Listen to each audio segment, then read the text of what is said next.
footage capturing a group of self-identified British patriots attacking a restaurant has raised significant questions about social cohesion and the implications for both local communities and the broader national discourse on immigration.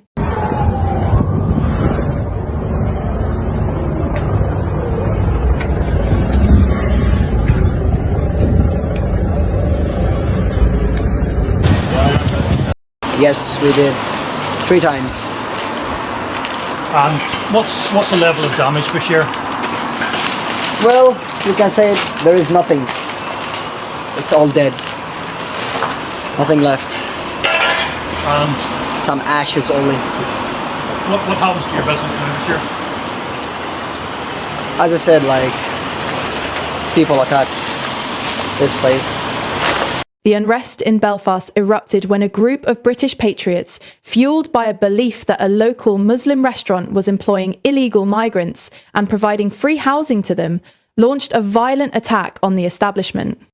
Eyewitness accounts and video footage show individuals smashing windows and vandalising the premises, fueled by anger and a sense of injustice.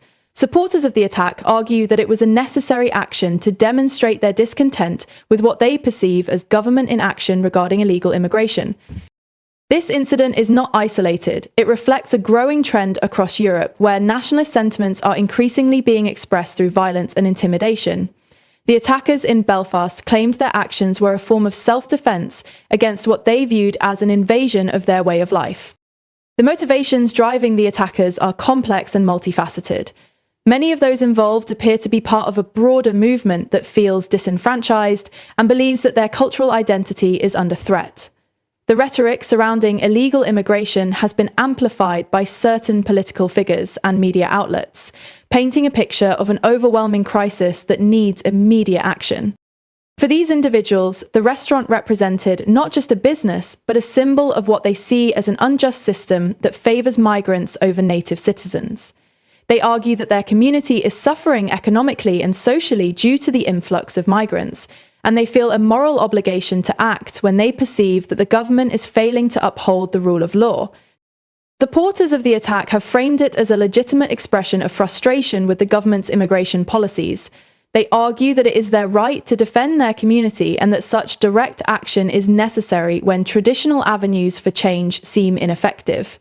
This perspective taps into a deeper sentiment of nationalism, where the idea of maintaining a homogeneous culture takes precedence over the principles of tolerance and diversity. Conversely, critics of the attack have condemned the actions of the perpetrators as emblematic of far-right extremism. Many have pointed out that taking the law into one's own hands undermines the social contract and the democratic process. Human rights organisations and community leaders have spoken out against the violence, emphasising that such actions only serve to deepen divisions within society. The narrative around the incident has been further complicated by the broader political climate in the UK, where issues of immigration and national identity remain contentious. Political leaders have been urged to address the underlying issues contributing to such unrest, rather than merely condemning the violence. The events in Belfast cannot be viewed in isolation. They are part of a larger narrative that has been unfolding across Europe and the United Kingdom. The rise of populism and far-right movements has created an environment where nationalist sentiments can thrive. Economic uncertainty, cultural anxieties, and fears surrounding immigration have combined to create a potent mix that can lead to violent confrontations. In the UK, this has been exacerbated by historical grievances related to sectarianism and identity. Northern Ireland has a complex history of conflict that shapes contemporary social dynamics.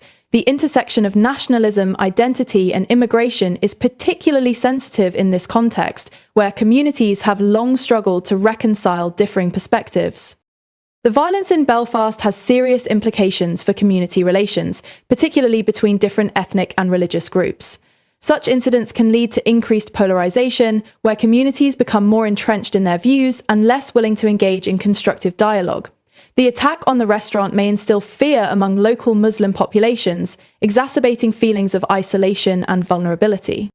Moreover, the actions of the British patriots could provoke a backlash, leading to further tensions and potential retaliatory actions from those who feel threatened. This cycle of violence and retaliation can create an environment where communal harmony is jeopardized, and social cohesion deteriorates. In the wake of such violence, it is crucial for community leaders, policymakers, and citizens to engage in meaningful dialogue about immigration, identity, and belonging. Addressing the concerns of those who feel marginalized is essential for preventing future outbreaks of violence. This involves not only addressing the immediate concerns related to immigration policies, but also fostering an inclusive environment where diverse identities can coexist harmoniously. Education plays a vital role in this process. Initiatives that promote understanding and respect for different cultures can help bridge divides and reduce tensions. Encouraging cross-community interactions can also foster empathy and understanding, challenging stereotypes and narratives that fuel division. The violence in Belfast serves as a stark reminder of the challenges facing communities grappling with questions of identity and immigration. As nationalist sentiments continue to rise, it is imperative that society confronts these issues head-on, promoting dialogue and understanding rather than division and violence. The future of communities across the UK depends on the ability to navigate these complex dynamics with compassion and a commitment to inclusivity. Only through collective effort can the cycle of violence be broken, paving the way for a more harmonious society.